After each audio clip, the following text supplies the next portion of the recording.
Hello அஸ்ஸலாமு அலைக்கும் friends, welcome to options recipes. இன்றைக்கி நம்ம ரெசிபி சேனலில் ரொம்ப ஸ்பெஷலான ஒரு லஞ்ச் ரெசிபி தான் பார்க்க போகிறோம். நண்டு குழம்பை எப்படி பண்ணுறது அப்படின்னு பார்க்க போகிறோம். இந்த நண்டு குழம்பு வந்து சாப்பிட்றதுக்கு ரொம்பவே டேஸ்ட்டாக இருக்கும். அதே சமயம் சிம்பிளாகவும் செஞ்சிடலாம். நமக்கு வந்து ஜலதோஷம் இருக்க சமயத்தில் இந்த மாதிரி செஞ்சு சாப்பிட்டோன்னா ஒரு நல்ல ரிலீஃப் கிடைக்கும். இது எப்படி செய்கிறதுன்றதை நம்ம பார்க்கலாம் வாங்க.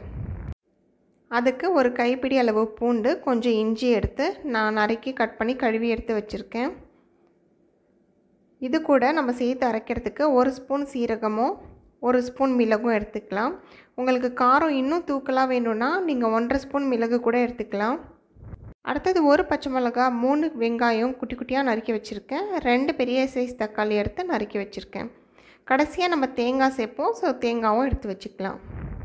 இப்போ ஒரு பாத்திரத்தில் ஆயில் சேர்த்துட்டு பச்சை மிளகா, வெங்காயம் ரெண்டுத்தையும் போட்டு நல்லா வதக்கிக்கலாம். எப்பயுமே வெங்காயம் வதங்கும் போதே கொஞ்சமாக சால்ட்டு சேர்த்துட்டோன்னா கொஞ்சம் சீக்கிரமாக வதங்கும். ஸோ இந்த வெங்காயத்து கூட கொஞ்சம் சால்ட்டு சேர்த்துக்கலாம்.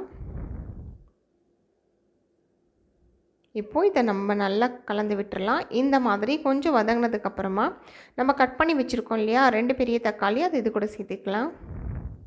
இந்த தக்காளியும் வெங்காயமும் நல்லா வதங்கணும், நல்லா குழஞ்சி போகணும், ஷேப் தெரியாமல்.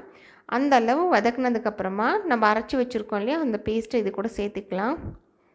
இந்த மாதிரி நல்லா வதங்கணும். இப்போ நம்ம அரைச்சி வச்சுருக்க இஞ்சி, பூண்டு, சீரகம், மிளகு எல்லாத்தையும் நம்ம இது கூட சேர்த்துக்கலாம். நீங்கள் சீரகம், மிளகு வந்து பவுடராக கூட சேர்த்துக்கலாம். நான் வந்து இப்படி அரைச்சி சேர்த்துருக்கேன். இப்போ இதை அரைச்ச மிக்ஸி ஜார்லேயே கொஞ்சமாக தண்ணி சேர்த்து இது கூட கொதிக்க விட்டுருக்கேன். இஞ்சி பூண்டோட பச்சை வாசனை போகணும், அது வரைக்கும் இது கொஞ்சம் வதங்கட்டும். அதுக்கப்புறமா நம்ம மசாலாஸ்லாம் ஆட் பண்ண ஆரம்பிச்சிடலாம். ஃபஸ்ட்டு இதில் மஞ்சத்தூள் சேர்த்துருக்கேன். நண்டு குழம்பு வந்து கொஞ்சம் காரமாக சுருன்னு இருந்தால் தான் சாப்பிட ரொம்ப நல்லாயிருக்கும். 1 ஸ்பூன் அளவுக்கு மிளகாத்தூள் சேர்த்துருக்கேன். ஆல்ரெடி இதில் ஒரு பச்சை மிளகா, மிளகுலாம் நம்ம சேர்த்துருக்கோம். 1 ஸ்பூன் அளவுக்கு கரம் மசாலா சேர்த்துருக்கேன். 2 ஃபுல் ஸ்பூன் வந்து கொத்தமல்லி பவுடர் சேர்த்துருக்கேன். அவ்வளோதான். இதை நல்லா நம்ம கலந்து விட்டுறலாம்.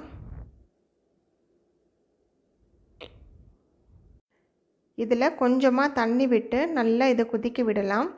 நான் முன்னாடியே நிறைய வீடியோஸில் சொல்லியிருப்பேன், இந்த மாதிரி நல்லா எண்ணெய் பிரிஞ்சு வரணும். இந்த ஸ்டேஜ் வர வரைக்கும் இதை நல்லா கொதிக்க விடலாம். மசாலா நல்லா குக்காகி எண்ணெயெல்லாம் அழகாக ஓரமாக பிரிஞ்சு வந்திருக்கு. இந்த மாதிரி குக் ஆச்சுன்னா உங்களுடைய நண்டு குழம்பு வந்து சாப்பிட்றதுக்கு ரொம்பவே டேஸ்ட்டாக இருக்கும். அவ்வளோதான், நல்லா கொதிச்சிருக்கு. இப்போ வந்து நான் நண்டை சேர்த்துக்கிறேன். நான் வந்து 1 கிலோ நண்டு எடுத்திருக்கேன். 1 கிலோ நண்டுக்கு இந்த இஞ்சி பூண்டெல்லாம் ரொம்ப கரெக்டாக இருந்தது. இப்போது நம்ம நல்லா க்ளீன் பண்ணி வச்சுருக்க நண்டு எல்லாத்தையும் இது கூட சேர்த்துக்கலாம். எப்பயுமே நண்டு கழுவி ரொம்ப டைம் வைக்கக்கூடாது.